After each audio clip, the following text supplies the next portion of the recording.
The fairest land 'tis possible to see is the way explorer Jacques Cartier described the area now known as West Prince when he landed near its shores in 1534.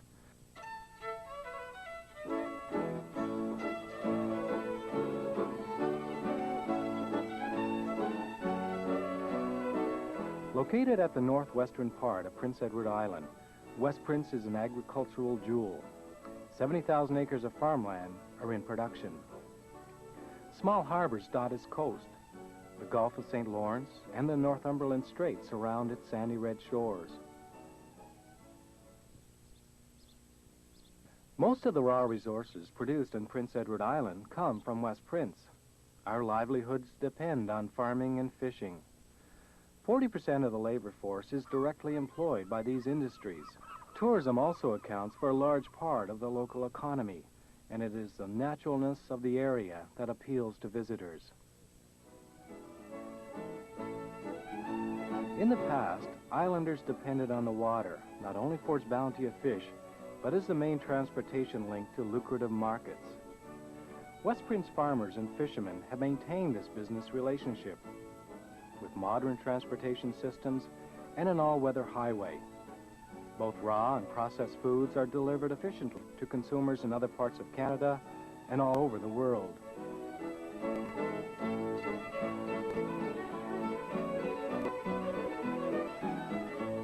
West Prince is one of the best agricultural areas in the Atlantic region. It is therefore no surprise that farming is its largest industry. There are approximately 300 farmers here. Many carry on mixed farming operations on land once owned and cultivated by their forefathers. The most valuable cash crop is potatoes. 160 growers produce 15,000 acres annually. This is about 25% of the total island crop, and it generates over $25 million a year. Enhancing this important industry is the Elite Seed Potato Farm on Fox Island. The farm is owned and operated by the potato farmers of PEI. The basic seed for all the potato varieties grown on the island are started here. The seed potatoes are in demand all over the world. The Elite Seed Farm is almost completely surrounded by water, and that provides an excellent barrier against disease. Cold island winters also provide a natural means of eradicating diseases. The tissue culture process conducted at the farm, along with routine testing for diseases, are examples of how technology and nature are working hand in hand. In 1990, 110,000 plantlets were produced at the Elite Seed Farm. Some were grown to full maturity in the screen houses. The remaining plantlets were transplanted to nearby fields to provide larger quantities of seed of new varieties.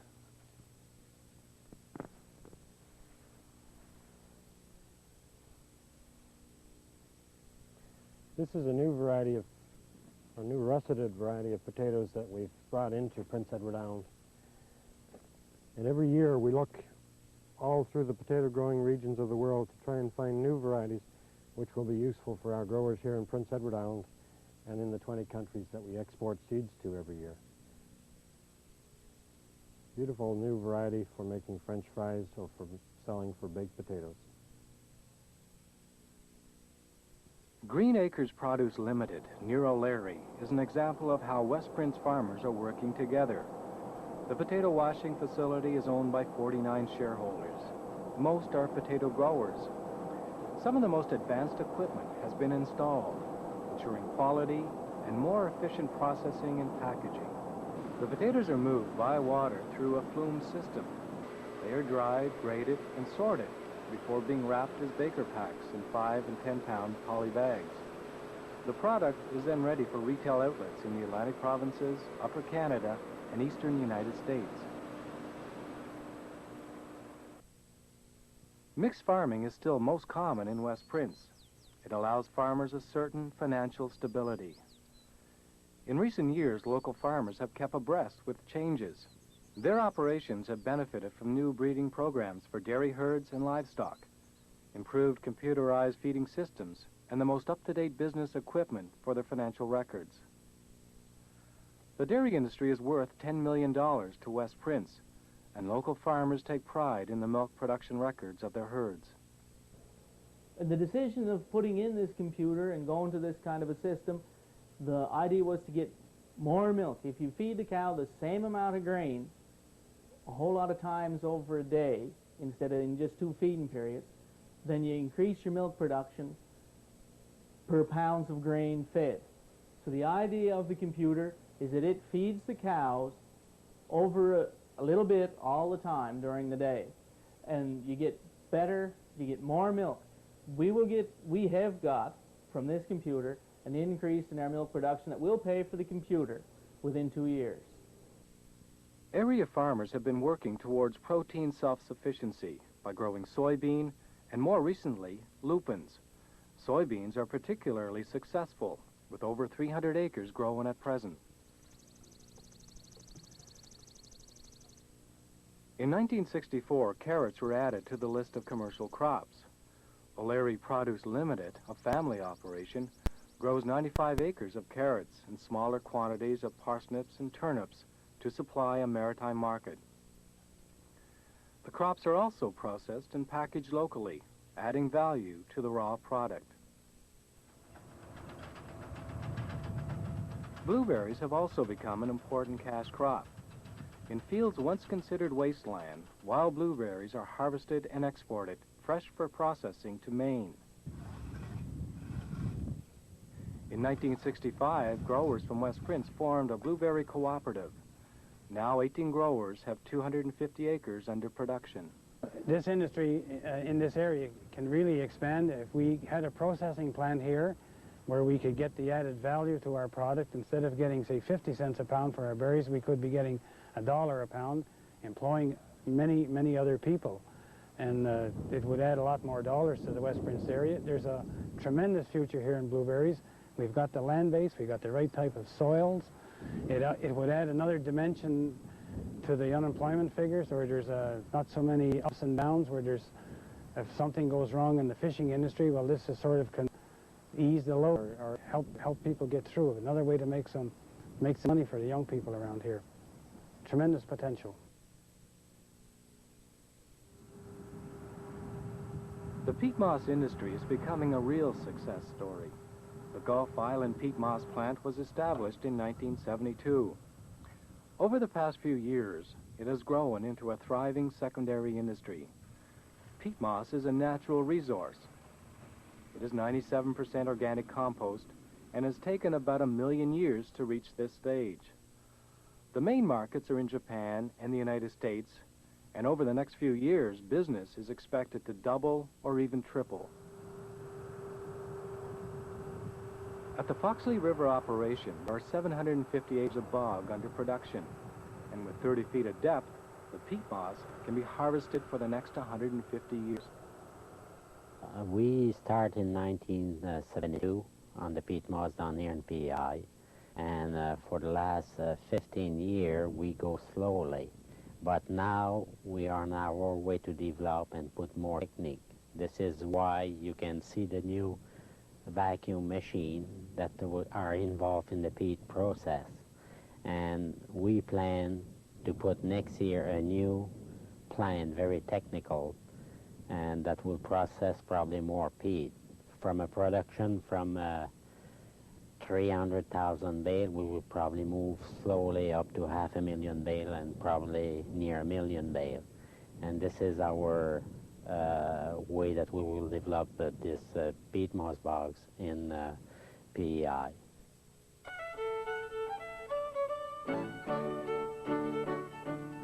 Fishing is our second major industry and a large employer. 600 fishing boats operate from 13 ports. A variety of species, including lobster, scallops, snow crab, bluefin tuna, groundfish, shellfish, and Irish moss are landed. The fishing industry contributes $32 million to the West Prince economy. The most important sector is lobsters, contributing $20 million, more than half the total fishing revenue. The lobster is canned and frozen at local fisheries plants and sold in the United States, Europe, and Japan. Tignish Fisheries Co-op is a major processing plant. It was incorporated in 1925 by a group of local fishermen. Today, it is one of the largest processors in the province. Tignish Fisheries is a cooperative owned and operated by 270 members, of which 200 are active. We employ 300 people seasonal and approximately 10 full-time. The major products that we handle are lobster, groundfish, mackerel, herring, tuna. Our products are exported all over the world into Europe, Japan. Our primary market is the United States. We do business of approximately $14 million annually, and this varies depending on the catch, of course. We are the primary employer in the area.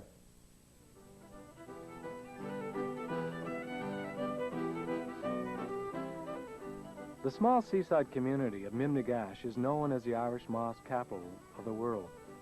But the naturally grown seaweed is harvested around many coastal communities in West Prince. Irish moss is important for its carrageenan content, which is used in a variety of household products, such as cosmetics, toothpaste, ice cream, and medicines. A designated season and limited entry into the Irish moss fishery helps the natural growth of the seaweed. Irish moss is harvested in a variety of ways. Specially equipped boats scrape the sea bottom, where it grows on rock beds. Wind and rain storms often loosen the moss. Then it is gathered by hand or hauled from water's edge using horses and scoops. Irish moss is purchased by local moss plants. Between 30 to 35 million pounds are exported to the United States and Europe each year. It generates about $3.5 million and employs hundreds of people. The shellfish industry, including oysters, clams, and quahogs, is important as well. The world-renowned Malpeque oyster is a delicacy favored by American and Canadian buyers, and West Prince is a major oyster-growing area. The shellfish, harvested in rivers, bays, and inlets, are graded, sorted, and packaged at several local plants. Various programs and techniques have been perfected to increase landings and to generate more income.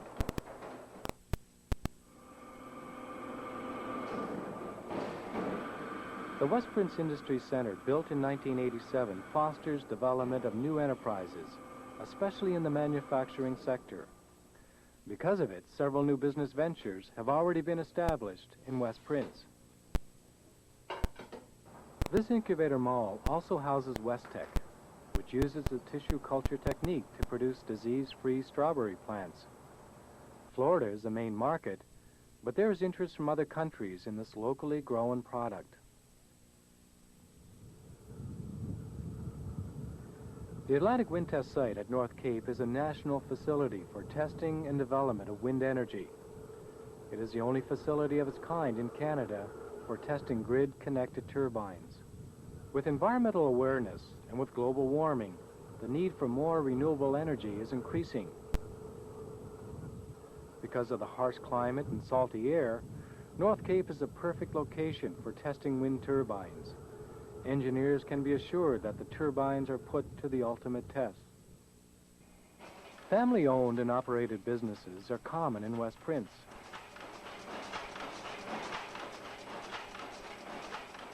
McCausland's Woolen Mill has been operating since 1870.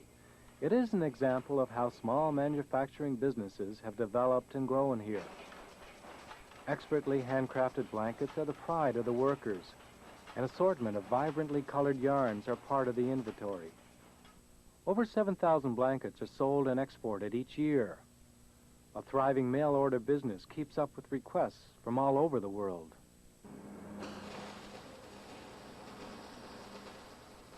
Other businesses like Acadian Machine Works have grown from a need within the community. The ideas and inventions of one local man have provided farmers and fishermen with parts and equipment.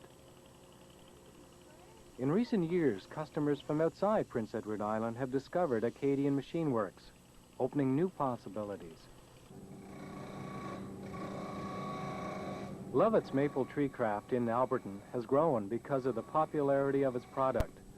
Today, wooden wares made from rare bird's eye maple are sold in retail and craft stores throughout Canada.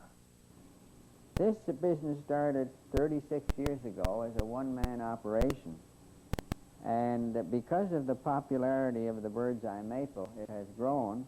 And during that time, that 36 years, we were able to get additional employees right from the local area. And as I say, if we moved into some other wood or some other type of wooden product, there would be no problem in my mind to get local employees. The Tignish cooperative movement is used as an example worldwide for success as a community working and growing together. Incorporated in 1937, the cooperative now has 1,900 members. The co-op includes a grocery department store, service station, and sawmill. Other local centers have also taken the cooperative route to improve their business options. One of the first decentralized government services centers was established in West Prince. Now there are 38 federal and provincial departments in Larry. Over 200 employees provide a wide range of services and programs. West Prince offers all the comforts and services of any urban center, plus some unique features. Mill River Golf Course is one of the finest in the Maritimes. The championship course offers a challenge to the most experienced golfer. Near the Rods Mill River Resort, there is a provincial park, an aquaplex, and a sports center. A supervised marina is enjoyed by local residents and visitors.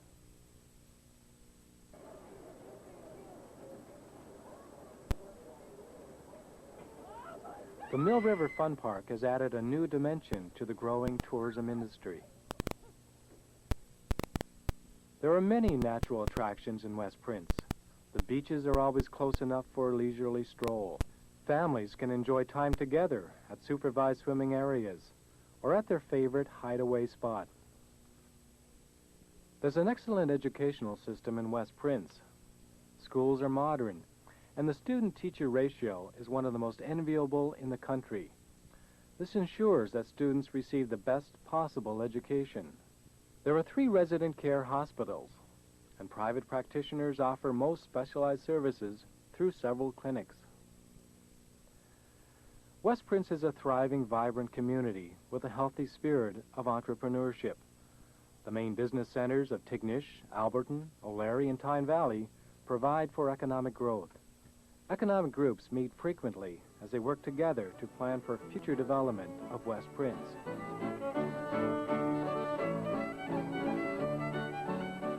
Mostly it is the people who make West Prince unique. They are progressive and proud of their area. The spirit of working together for the betterment of all is a big part of the way of life in West Prince.